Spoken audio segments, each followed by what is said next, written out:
Miyabi is Japanese for elegance, grace, or refinement, and that's what this game is all about. Stones, bushes, trees, ponds, and pagodas must be skillfully placed and arranged to create a beautiful and elegant garden that will earn its creator fame and renown. Each player receives one garden game board, 6 lanterns, and 2 scoring stones in the color of their choice. They'll place the lanterns above their player game board. The scoreboard is placed in the middle with the building phase marker on the 1 space. The 6 bonus cards are kept nearby. Players place 1 scoring stone next to the first space on the scoreboard. The second is placed on the 0 space on the lower edge with the 50-point steps. Then the game and its building phases may begin. With 2 players, there are 6 building phases. With 3 players, there are 5, and with 4 players, there are 4. This is shown on the top right of the scoreboard. The number and type of garden tiles that you need per building phase can be found on the info card. Distribute the appropriate number of garden tiles in the center of the table.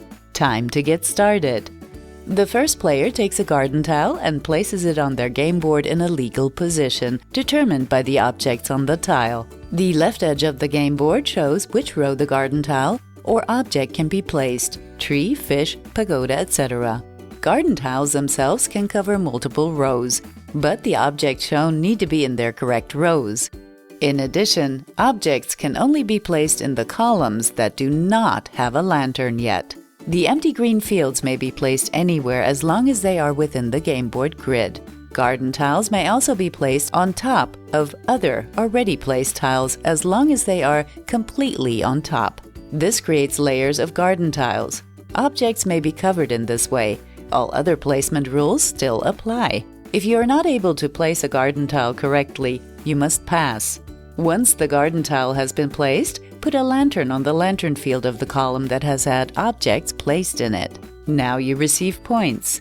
The number of points is based on the number of objects on the garden tile, multiplied by the level on which they were placed. Move your scoring stone forward on the scoreboard by this number of points.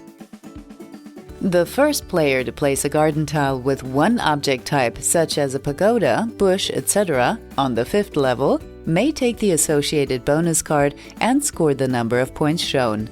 This bonus card is then removed from the game. After scoring, the next clockwise player takes their turn and selects one of the garden tiles from the center. A building phase ends once all players have filled all their lantern fields or passed.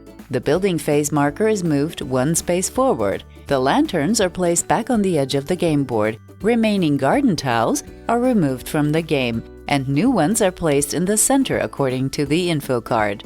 Final scoring takes place after the last building phase. Each row of the player's game boards are scored. The player with the most visible objects in each row receives the higher score shown on the left side. The player with the second highest number receives the lower score. Move the scoring stones forward on the scoreboard and then add up the total points for each player. The player with the most points is the best gardener of the season. This game also includes 5 expansions that ensure long-lasting playing fun.